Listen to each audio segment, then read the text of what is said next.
When we talk about record companies in hip-hop, only a few are highlighted. Def Jam being the pioneer, Death Row and Bad Boy because of the star power they signed with Tupac and Biggie, and unfortunately their growing deadly tension.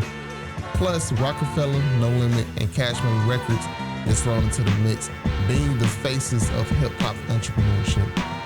But there's a label that's been instrumental in sculpting the sound of hip-hop.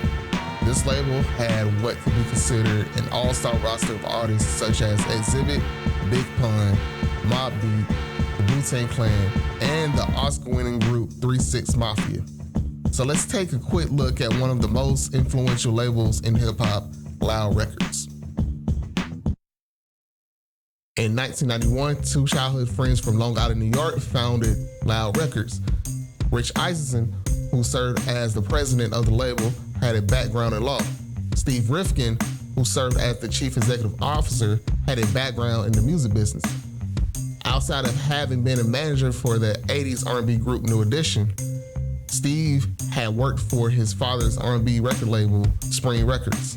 Side note, the Fatback Band, who were signed to Spring Records, were credited with having the first recorded rap record. During his stint at Spring Records, Steve was on the road building relationships with local and college radio stations. Fast forward to the 90s, he would use those relationships to build a street team for his soon-to-be record label. An acronym for listeners of urban dialect, Loud Records focused on grassroots hip-hop, the hip-hop that resonated with the streets. The first artist to sign was legendary rapper Twista. His first album didn't go too good, so he ended up leaving the label. The label also dropped their distributor at the time, Zoo, and signed a distribution deal with RCA Records. RCA would go on to be a fruitful partner to Loud Records before Rifkin sold the company to Sony. In 1993, which by the way was started the golden era of hip-hop, business started to pick up for Loud Records. They signed Madcap, the Alcoholics, and most notably the Wu-Tang Clan.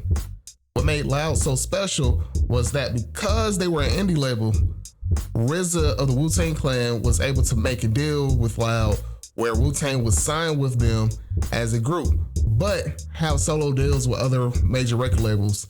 Something of this stature was unheard of in the record business at the time. Usually artists were only able to stick with one record label. From then on, Loud Records had the 90s on lock, with signing more hip-hop powerhouses like Big Pun, Xzibit, Dead Prez, 3 6 Mafia, and Funkmaster Flex. Loud record artists had a gritty, raw sound to their production and their lyrics, but the way they flowed on the track was smoother than Bill Clinton lying to the press about having relations with that woman. I did not have sexual relations with that woman. For instance, in Big Pun's song Beware, he raps, "Flawless victory, your niggas can't do shit to me physically, lyrically, hypothetically, realistically."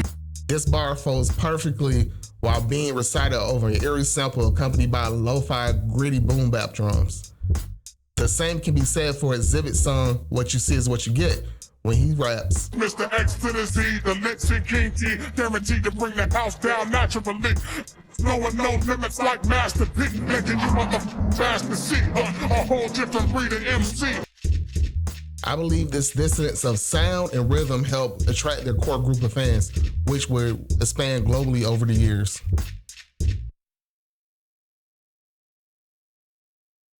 We're here. Knowing what you know now. Knowing what you know now of the past 30 years of Wu-Tangology, would you have struck a different deal with the RZA? You still would have just given them their running papers? I'm going to tell you why. Why? 30 years. Me and RZA still talk 2 or 3 times a week. I think it's a good point to mention that Steve Rifkin never received any slander. Most times, record labels and label owners are framed in bad light because of shady business dealings and bad contracts. In this case, it is hard to scavenge the internet and find anything remotely painting Rifkin as a villain. Complex Magazine even has an article calling him one of the greatest rap executives of all time. If you want to hear from the man himself, Steve Rifkin, has an interview with Vlad TV, which can be found down in the description. Quick question. Do you think this record label is highly underrated? Let me know in the comments. Steve Rifkin created a record label that was made for the hip-hop artists. As an artist, you had the flexibility to sign to major labels and the unlimited range of artistic expression. It's almost as if this could be used as a blueprint for indie labels today. If you want to see more videos like this, like and share this video, and subscribe to the channel. Thanks for watching.